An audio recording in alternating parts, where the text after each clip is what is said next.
Здравствуйте, друзья! Меня зовут Галя Карен. Приветствую вас на моем канале, посвященном истории искусства. И тема первой лекции – художник Клод Моне.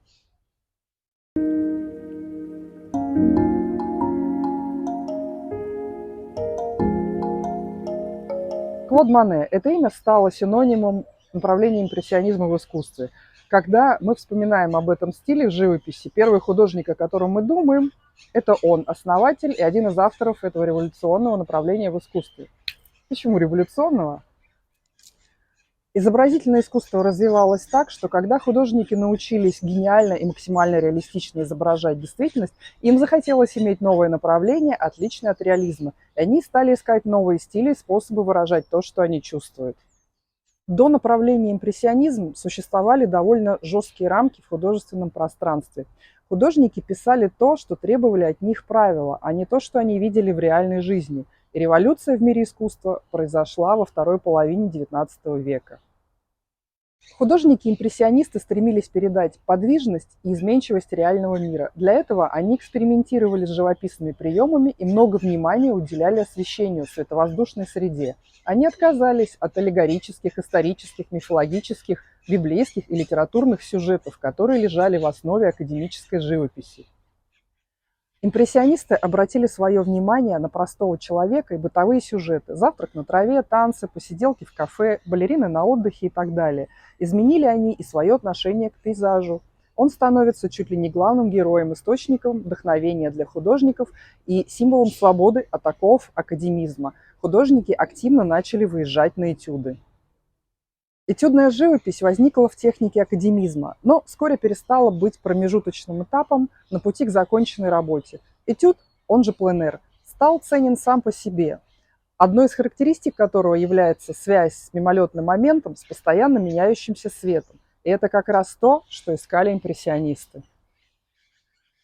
Живописная манера, в которой писал Клод Моне, является сейчас классикой импрессионизма. Его отличают светлые, ясные, легкие мазки чистого цвета, которые передают богатство световоздушной среды. Сейчас мы знаем Моне как великого художника, но не все было гладко и безоблачно в его карьере. Также импрессионизм был не сразу принят обществом и критикой. Очень долго, почти 40 лет, импрессионизм подвергался гонениям. И Моне, как его главный зачинщик.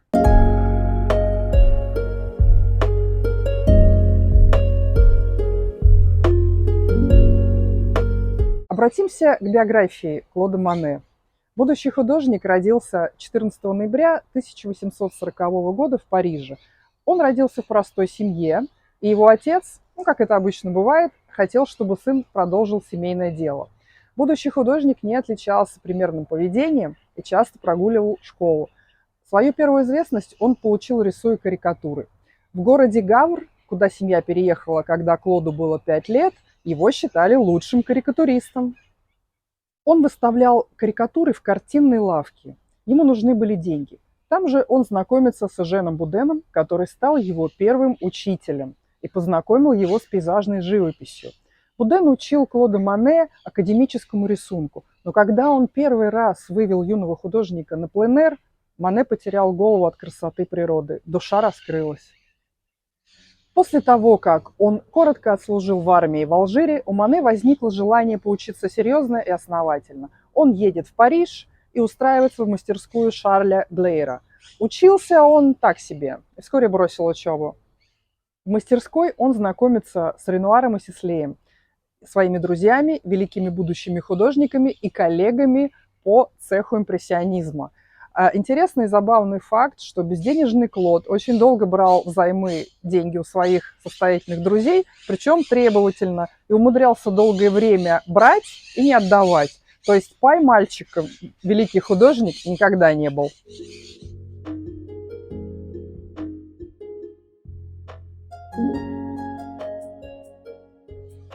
В 1863 году в Париже прошла так называемая выставка отверженных, которая проходила параллельно официальному парижскому салону, который являлся самой значительной выставкой того времени. Жюри строго отбирало работы. Молодой художник либо получал путевку в жизнь к успеху, либо был отвергнут. Жюри салона было коррумпированным, постоянно участвовал в интригах И в 1863 году было отвергнуто почти 60% художников. Императору Наполеону III поступило много жалоб. Он приехал лично и распорядился провести выставку отверженных художников в другом крыле здания, где проходил официальный салон. К слову сказать, выставка отверженных собрала огромное количество посетителей. Выставиться здесь значило пойти против мнения официальной критики и зрителей, которые были на стороне салона. Это было очень смело. В 1874 году Клод Мане участвует в выставке со своей картиной «Впечатление. Восход солнца». Картина была осмеяна критиками, но благодаря этой работе направление импрессионизма получило свое название от французского «впечатление». Картина написана легко, как дуновение ветра, в лучших традициях пленэрной живописи. Это и стало основой импрессионизма – движение воздуха, поиски света, отказ от душноты мастерских и черноты музеев. Стремясь писать максимально точно окружающий мир, художники начали работать преимущественно на открытом воздухе с натуры. Немногие галеристы и коллекционеры рискнули покупать работы молодых художников, идущих против правил. Среди них был некий Поль Дюран-Рюэль, который взял Клода Мане под свое покровительство. И художник некоторое время жил довольно безбедно.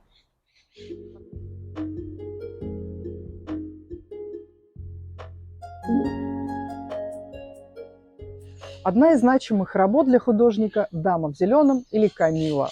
Хотя эта работа не очень характерна по стилю для художника. И время импрессионизма еще не настало. Картины продавались плохо. Художник работает, не покладая рук, но семья то сводила концы с концами, то жила в достатке. Клод Мане женился на Камилле, и у них уже в этот момент родился первый сын.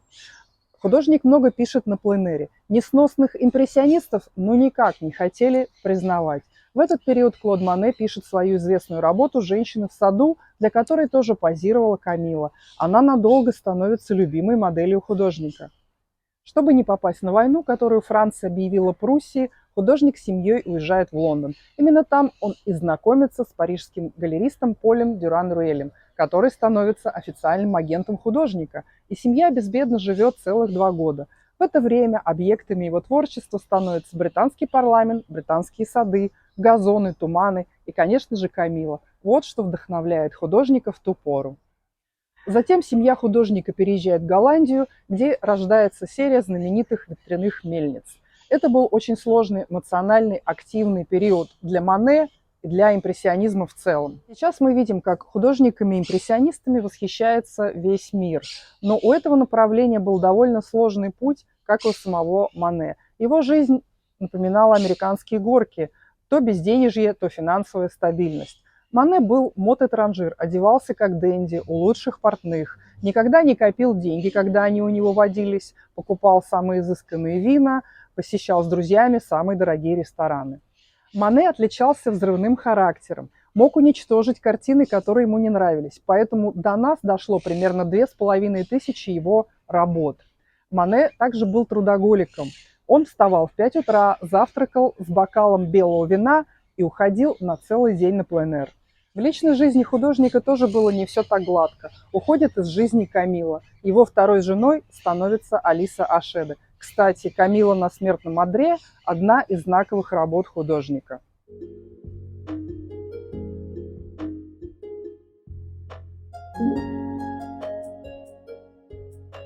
Работая на природе, Мане старался успеть за движением солнца, постоянно меняя холсты, оставляя недописанное на следующий день на то же время суток. Так рождались его знаменитые серии, например, серия «Стога». Мы видим чарующие цветовые сочетания. Движение воздуха передает состояние природы на определенное время суток. Картины написаны легкими воздушными мазками. Мане можно по праву назвать повелителей дождей, туманов, дня и ночи, времени года. Маленький штрих к портрету художника. Когда пришло время убирать стога, Мане заплатил крестьянам, чтобы они оставили все как есть. Для написания своей другой серии Мане удалось снять комнату с видом на Руанский собор. Отсюда и название его знаменитой серии. Художник был уже популярен в ту пору, и все его работы были проданы сразу, как только оказались готовыми.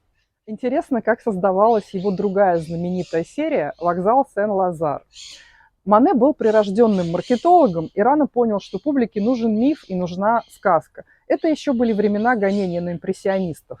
Мане пришел к начальнику вокзала и снисходительно сообщил ему, что он живописец Мане и желает писать его вокзал. Ему было предоставлено все. Для него очищались перроны, останавливались поезда, набивались топки паровозов, чтобы дым был красивый. И когда он закончил, вслед ему кланялись служащие.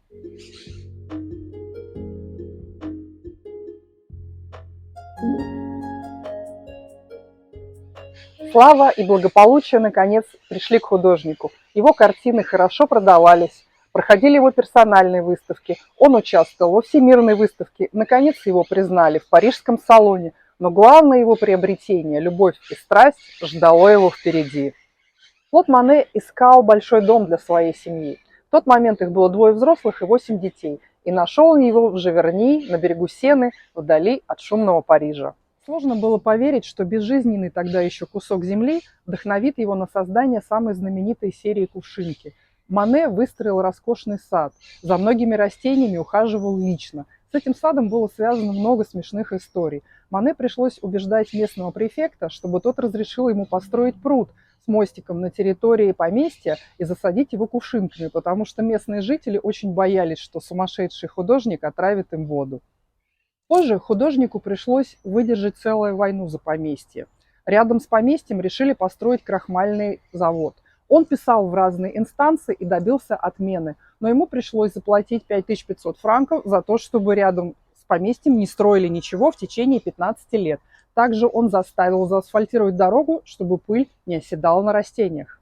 Мане был уже немолодым человеком, и ему все реже и реже хотелось покидать свое поместье и прекрасные кувшинки. Так на свет родилось около 250 полотен его прекрасных нимфей. Каждая работа уникальна. В 1909 году в Париже состоялась выставка «Нимфеи. Серия водных пейзажей». На нее стояла очередь из людей, чтобы попасть внутрь.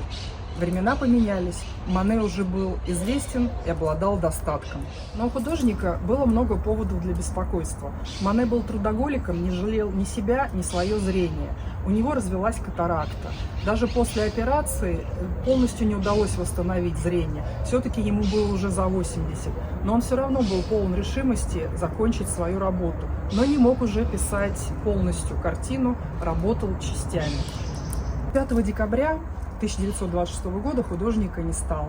Он прожил полную взлетов, падений, творчества, интересную, долгую жизнь.